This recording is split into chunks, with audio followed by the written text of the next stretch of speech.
دوستوں، انسان کا جسم اللہ کی قدرت کا ایک بہترین نمونہ ہے۔ صحت اور تندرستی اس جسم کے لیے سب سے بڑی نعمت ہے، مگر یہ نعمت ہر وقت برقرار نہیں رہتی اور اچھے اچھے انسان بیماری میں مبتلا ہو جاتے ہیں۔ بیماری کے علاج کے لیے شفا کے اسباب طلب کرنا بندوں کی ذمہ داری ہے، مگر ایمان کی تعلیم یہ ہے کہ شفا دینے والا اصل ڈاکٹر تو اللہ ہی ہے۔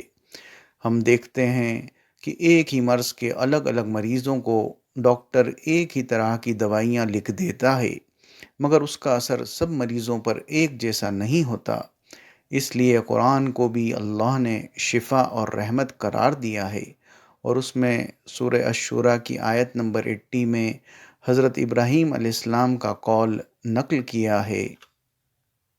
وَإِذَا مَرِضْتُ فَهُوَ يَشْفِينِ۔ اور جب میں بیمار ہوتا ہوں تو وہ ہی مجھے شفا دیتا ہے۔ اسی طرح حضرت ایوب علیہ السلام کے واقعے سے بھی انسانیت کی رہنمائی فرمائی۔ انہیں جب اللہ نے آزمایا تو ان سے ان کی زمین، ان کی لہلہاتی کھیتی، ان کا گھر، ان کے بال بچے، مال دولت سب جدا ہو گئے، اور وہ جسم کے شدید مرض میں مبتلا ہو گئے۔ تب بھی انہوں نے صبر اور اللہ کے رحم پر اپنا بھروسہ قائم رکھا، اور اس انداز میں رب سے دعا کی جو قرآن میں سورہ انبیاء کی آیت نمبر 83 میں درج ہے۔ أَنِّي مَسَّنِيَ الضُّرُّ وَأَنْتَ أَرْحَمُ الرَّاحِمِينَ۔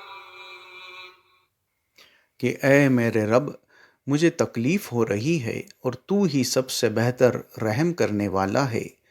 یہ دعا کا ہی اثر تھا کہ قرآن میں اللہ نے اس کے بعد فرمایا کہ ہم نے ان کی دعا قبول فرمائی، ان سے ان کی تکلیف کو دور کر دیا، مرض میں شفا دی، بال بچے سرمایہ سب انہیں عنایت کیا، اور اپنی رحمت سے اتنا ہی اور عطا کر دیا، اور عبادت کرنے والوں کے لیے اسے نصیحت بنا دیا۔ آئیے حالات مرض میں اصل ڈاکٹر کو ہم نہ بھولیں، اور یہ یاد رکھے کہ بیماری اور اس سے شفا صرف اللہ ہی کے اختیار میں ہیں۔ اس لیے قرآن کی روشنی میں اللہ نے دعاؤں کا جو قیمتی تحفہ ہمیں دیا ہے، اسے جانے سمجھے اور دعا کے ذریعے اپنے رب کی عبادت کا حق ادا کرنے کی کوشش کرے۔ والسلام۔